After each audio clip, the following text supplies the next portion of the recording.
Hello there, thank you for staying with us and welcome to another edition of Channels Beam. I'm Victor Matthias. Now, with the UN setting aside August the 12th as International Youth Day, it was celebrated this year with the theme Transforming Food Systems Globally. In Nigeria, the federal and state governments held events to commemorate the day, reassuring youths of their commitment to ensuring they fulfill their potential, especially as Nigeria is on the verge of a food crisis. Today on the program, we will look at how Nigerian youths are faring in transforming the food system and also examine the available support systems, grants, and programs that are provided either by the government or the private sector to transform the food system. And joining us today to look at this, we have joining us from our Abuja studio, Ebiwa Uwagboe. She is a communications and media specialist who has worked on several high-impact advocacy and stakeholder mobilization campaigns. She is currently the media and communications officer for Alluvial Agriculture. Ebi, it's a pleasure to have you on the program today. Good afternoon, Victor. It's also a pleasure to be here as well. Indeed. We also have joining us Faith Dafe Joseph. She is a broadcast journalist and experienced radio host with Classic FM Abuja and Avalon Daily with a strong interest in politics and business. You can find her on social media on @Fabreke. It's a pleasure as well to have you on the program. Thank you very much for having me, Matthias. You're welcome. Also joining us via Zoom as well from Kigali in Rwanda, we have Olawale Okpeyemi Rotimi. He is the founder and CEO of JR Farms Limited, a leading agribusiness company with operations in Nigeria, the Netherlands, Rwanda, and Zambia. It's a pleasure to have you on the program today. Yeah, thank you, Victor. It's a pleasure to join you again on the program. Thank you. Fantastic. Let's have you kick off the conversation for us, Olawale. Looking at the food system now, let me even put it that way, or the subsector and all of that. How would you say we are? How sufficient would you say the system is at the moment? Yeah, thank you again for having me on the program. Apparently, the current situation, we are not sufficient food-wise. Because of one, before COVID, we were not sufficient, and then COVID has come to disrupt again the supply chain. So the insufficiency, there's a wider gap in the insufficiency of food now, not only in Nigeria, but across Africa and also in different parts of the world today. And that's why there's a crucial, urgent need for us to develop new innovations, new systems, new modalities, new technicalities that we promote food, increase food production, not only in Nigeria, but also across the world to meet the growing demand. And you remember that the population is growing. Nigeria, for example, now it's over 200 million people. Also, Africa is being projected by 2050, the population of Africa is going to double. So there's a urgent need for us to produce more food, not going by traditional system, but produce more food and get more young people involved in the food systems globally. All right, let me quickly move to Faith. Faith, let's take a look at the programs. I mean, going by the context that, he just gave us, are there programs that young people can key into or that young people are already keying into, to ensure that they transform the food system that we have as it is, like Rotimi just said, which is insufficient at the moment? Well, I mean, one of the things that the CBN has been doing very recently has been to try to empower young people that want to get involved in agriculture. There are different schemes that they have put in place, to be able to do this.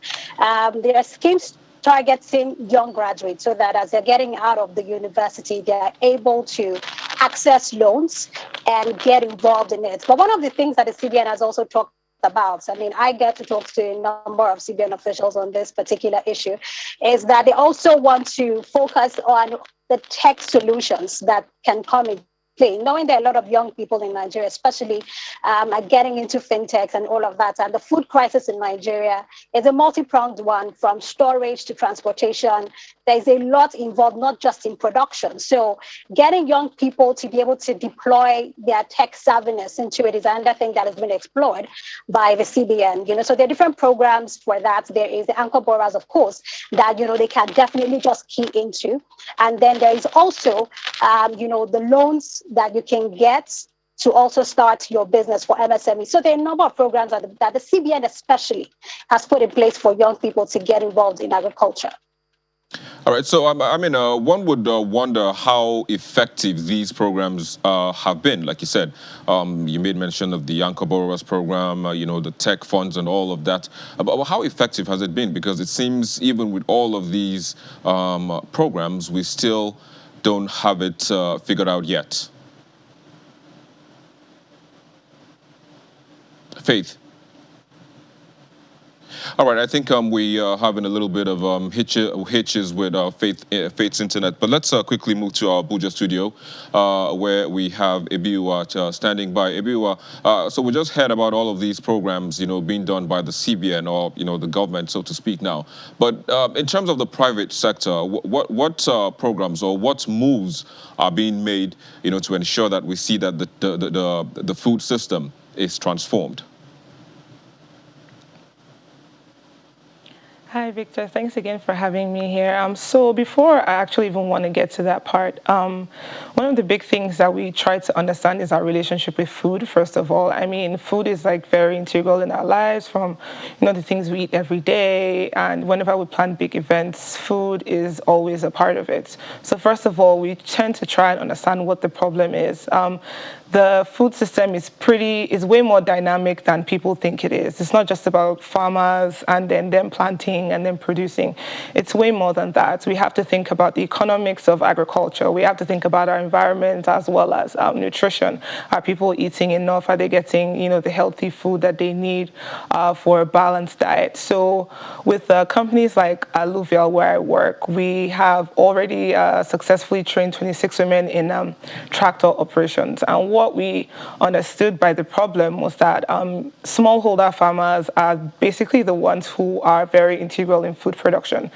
And by empowering them through block farming, basically helping them scale up their businesses, helping them write business plans, and them not having to worry about the administrative part of it, just us focusing on that, and then helping them grow as well as sell their food. So at least that way they know where their crops are going to when they've produced them. So aside that, we also have other organizations such as Hello Tractor and Drone NG, which is more on the technical side, where those organizations help people, rather farmers, to be able to map out their location so they can understand the weather and other things, like understand the environment and climate. Like I said, It's not just about production. It's more or less about trying to understand the different dynamics that go into food systems and food production. Yeah, so the thing is now, it's, the effectiveness of all of this. I mean, tech, drone mapping, all of that, training women, which is pretty much very rare, in operating tractors. How effective has it been? Because again, we seem not to have figured out, the food system that we want. And that's why I think the UN actually themed this year's celebration, for the International Youth Day as, transforming the food system. So how are young people faring? I mean, how is all of this helping to transform the food system? So through these programs, you can see how inclusive it is, not just leaving one particular demographic, saying that it's only men who are allowed to do all these projects, or it's only a particular age between the age of 35 to 50, including more youth, like you said. But then we have to go and come back after a few years and try to see how well all these other programs that have been initiated are faring. We can start now. It all starts off with one person wanting to actually make a difference in all of these innovations. And it's not necessarily about saying how effective it is, but coming back after a few years and then seeing, okay, what have they done as well? And then improving, monitoring, evaluating whether or not these programs work. So just giving it time and understanding where the problems are, and then making solutions for specific issues, not just one-size-fits-all issues, are very integral in understanding how to make food systems better and more effective. All right, I'll come back to you, on some of the things that you've raised. But let me quickly again go back to Rotimi, who is joining us again from Kigali. in Rwanda. Rotimi, let's look at the value chain now, because it seems, like I said, people are bringing in a lot of tech, or people are advocating for young people to bring in a lot of tech, in the agricultural sector. I mean, it's a sector where you play in so much. In terms of the value chain, in terms of production, granular production, like Shamid mentioned, of the small farmers and all of that. I mean, how are they faring? Because with all of the programs, one would expect that by now things are pretty much different. And one of the things that I have noticed is that we seem not to understand what it means, because we say we have a food crisis coming, but when you go to the markets, food is available. You see tomatoes, you see onions. They might be expensive, but the food is available. So when you talk about this food crisis, I mean, how can someone even understand? Going by the fact that when you go to the market, the commodities are there for you to purchase. Yeah. So to be honest with you, in my personal evaluation, I think the interventions of CBN, like the Faith had talked about interventions from CBN here and there for smallholder farmers. Yeah, they're there, and they are historic interventions. It's not about this administration alone. Far, from decades past, we've always had many interventions, but these interventions don't translate into results, into practical results. You see the billions flying. You see the billions of naira flying in the news. That, for example, a couple of days ago, I was reading about over 700 billion or so thereabout, 700 million has been given as loans to farmers. But the question: who are the farmers that got this loan? How much of impact has this loan made? If they got this loan, how has it impacted food production in Nigeria, for example? So it boils down to the fact that we need to now look at and re-strategize, because if we want to have a different result, then our approach must be different. We can't be doing the same thing and expect a different result. If we are doing the same thing, then we'll have the same result over and over again. It's not about dishing out money to the young people. We need to look at other critical factors also in the value chain. We're looking about training, expertise, and we have to look at infrastructure also. Because if you give money to someone, if you give a loan to a young entrepreneur, agri-entrepreneur to set up a factory, and then he's dealing with infrastructural issues such as bad roads, such as poor electricity, then how do you want him to utilize the fund and be competitive, for example, with his colleagues in Europe, with his colleagues in America? So these are critical factors to look at when we're talking about getting young people involved, having productivity in the food systems, because it's not about dishing out money to people. That we have the knowledge side, which is very critical for young people in the value chain, and also for smallholder farmers in the country, because these smallholder farmers are doing the same thing the same way over the years. The same thing the forefathers handed over to them is what they're doing up till now. And then the yields are not improving. The crops are diseased. The productivity is becoming low and low. And now we have climate change issues also, which is affecting productivity of crops in the country. So for me, I think we really need to re-strategize and look at new ways of addressing these issues, because what we have had is a systemic issue with what we have had, and it has not given us results. And that's why, for example, now in the initiative of Green Agribusiness Fund, which was piloted by JR Farms last year, in partnership with FAO, we're not just looking at giving out funds to agripreneurs, but we're looking at key supports like trainings, like knowledge support, access to market. You give someone funding and it produces, it doesn't have access to market. How does it sell the product? You give someone funding, it doesn't have knowledge of how to go about it. How does it produce? You give someone funding and there's no mentorship. So these are critical things I think we begin to look at holistically, because you cannot solve food problem in isolation. That's one important thing I think I need to note. You can't solve this problem in isolation. It has to be holistic. You have the knowledge side, you have the funding side, you have the infrastructure side, you have the market side. So it's quite holistic. And if we don't approach it holistically, then we'll be reinventing the wheel. But I mean, with all of this, with the value chain, with the, how would I put it now, with the linkages that you've given us, to all of this, how would you say it has attracted, or has it been attractive for young people who are willing to go into this? Because a lot of people are thinking it's, a lot of sand and holes and, tractors and all of that. How attractive do you think all of these linkages will be? Yeah, so to be honest with you, I don't think recently agriculture has been attractive to young people, because what we have seen is withdrawal of a lot of young agri companies from the sector. I'll give you an example. We used to have this popular tech companies that do crowdfunding. But we have seen them withdraw from crowdfunding in agriculture. At least the two big ones, they withdrew from it. The Farm Crowd, the Tribe Agri, they withdrew from it. yeah, this speaks a lot about our system. It shows that there's something fundamentally wrong with the system for these big tech guys to withdraw from the ecosystem. So you see more and more that a lot of young agri companies are withdrawing from the sector. So this means that the sector is not attractive to young people. And then that's why we really need to go back to drawing board and reinvent. Let me hold you there for a bit, Rotimi. Hold others as well, Ibiua as well as Faith. We'll take a quick break, and of course, when we come back, we'll take a look at why the system or the sector is not attractive to young people, despite all of the activities and the programs and the grants that are available out there for them. That's in a moment. Please stay with us. Thank you for staying with us. We still have with us our panelists joining us via Zoom as well as in our Abuja studio. But let me go over to Zoom in Abuja, where Faith Dafe Joseph is with us. Faith, so just before we went on break, Rotimi was talking about how the system has over the years now become unattractive for young people. What can be done, to change that trend?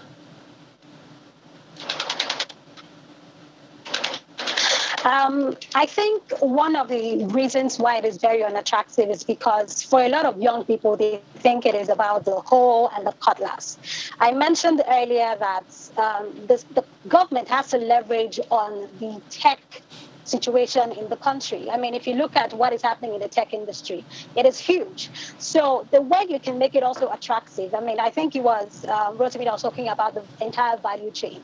If you let them know that you can bring them in, whether it is with finding solutions, tech solutions to storage, or finding tech solutions, to transportation and things like that, it makes it a bit more easier than for you to tell, because every time the government talks about agriculture, they talk about going back to the farms. And when that is your overall message, it makes it unattractive, because when in 2021, the idea of going back to the farms, the way the government puts it all the time, it doesn't make it sound like it is attractive for any young person to get into. Also, you're looking at the fact that the food crisis in Nigeria especially is not just about going back to the farms or technology or even transportation and all of that. You're also looking at the fact that you have a huge insecurity problem. One of the things CBN officials are very quick to point out, even the CBN governor has said with all the interventions, is that, well, they can't do so much because of insecurity. If insecurity was not there, they would have been able to solve all of this. So when young people are hearing about farmers-herders clashes all the time, and you know that even the people going to the farms, they're not safe. I spoke to a farmer once who was telling me that, she has had herders, coming to her farmland to destroy her crops. It doesn't make it attractive, because first, people want to be safe. Secondly, they don't want to be told to go with their hoes and their cutlasses. So when you're saying go back into agriculture, don't put it as go back to the farm. You have to look at it holistically so that it can be attractive to the young people who are right now in the tech space. All right. So moving forward now, just as we wind down, I mean, the security issue, the funding issue, and all of that. If all of that is solved, I mean, let's just believe that it will be solved. To what extent do you think that the systems will be transformed? I think that if we can tackle insecurity, I think that if young people can be co-opted into feeling like they're part of it and not just being told to go to the farm, I think that we're going to have a lot of transformation in the sector and into making sure that there's food available for people. I think one of the other biggest problems that we have had in government is government thinking about food self-sufficiency as opposed to just having food security. So sometimes policies also can be skewed to just face food self-sufficiency, which also means that people can't bring things in. You're talking about the restriction list of the CBN. So there has to be a lot done to make people feel like they're part of this and to let them know that the government is more concerned about food security. And then, we can start to see transformation in this sector. The entire value chain has to be put into focus. Storage, transportation, making sure that what we produce doesn't go bad, because that happens a lot, and that by the time you're taking the little that's left of the market, the prices are over the roof. So all of that has to be considered, and then we can start making some progress into the food transformation system.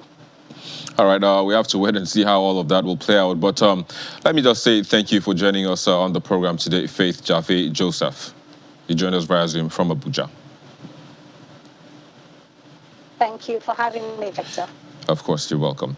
Ibiwa, let me also just quickly come to you to get your own closing remarks. Now, looking at solutions, moving forward, what can be done to ensure that, we attract more people into the ecosystem, and also to ensure that the system is transformed?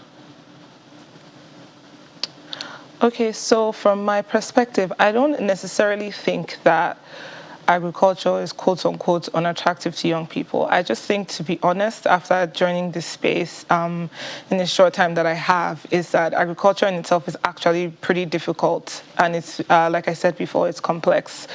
If you look at the budget in Nigeria, it's about how many percent is being put into agriculture. That's like the first thing. It's already deprioritized as it is. And then when we look at how much the government is not really paying that much attention to it, then automatically we don't really hear many interesting things about how agriculture is, or rather, like, it's not just about food, but then it's just about how important it is and how smallholder farmers are basically the ones that are keeping people alive and making sure we get food and they grow it. But then aside to that, there are so many other things that are a part of agriculture, like transportation, or making sure farmers, have the available technology. Just like, one of our colleagues, Drone Ninja, that's something that's pretty interesting, that I feel like if we had more media and more publicity around that, that's an aspect of agriculture that you can go into, then we would definitely have more young people being a part of it. Agriculture is an ever-evolving thing. Like we basically talked about earlier when we talked about nutrition, environment, as well as economics, policy, all these things. These are all integral things that young people can be a part of. It's not just being in the farm. What part of public policy can you be in to be able to influence your mates, to influence your friends, to do something about the agricultural and food situation? It seems as a large web. It's holistic. It seems there's a large web with a lot of connecting points that, we all just have to, one way or the other, key into and, bring in people close to us, in some form of advocacy or, and all of that. But, it's a continuing discussion. Of course, we would always celebrate the International Youth Day. And, of course, topics and issues like this will always be brought up. And, of course, we'll be here to discuss them. But I'd have to say thank you. Ibiwa Uwagboyi, thanks again for joining us on the program today. Thank you for having me today. You're welcome. Well, Rotimi, just in closing as well, what would be your solutions? You just talked about how funding is not prioritized in Nigeria in the budgetary allocation and the budgetary systems. But do you agree with that? And what would be your solutions as we move forward? In a minute. Yeah, so I agree with that. But also, it's holistic, like my two how do I call them, panelists have said. It's holistic. We have the infrastructure, etc. So I think all the solutions have to come on board together, because agriculture is an entire chain. So you can't isolate it and give the funding. So it's holistic. So I think the solutions have to be holistic for us to be talking about bringing important changes into the sector. Yeah. All right, thank you very much, Rotimi Olawale. You joined us from Kigali in Rwanda today on the program. It's a pleasure to have you and sharing your thoughts with us. Thanks once again. Thank you. Yeah, thank you. You're welcome. And that's where we are. We'll now take a look at the most viewed videos on our YouTube channel in the past week.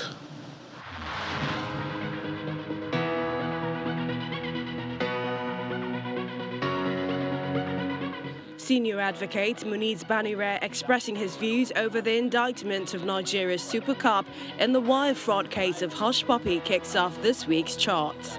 In an allegation of this nature, there is nothing wrong, particularly if the officer is sure of himself, to even turn himself in. Because so far what we have heard from them is that he has no complication in the matter. If you do not have it, there's nothing even wrong on your own, even running there to say, look, I want to clear my reputation. So beyond the investigation being done by the government, he can equally avail himself that opportunity that is already afforded. It is followed by the tension that filled the air during the resumed hearing of IPOB leader Nnamdi Kanu.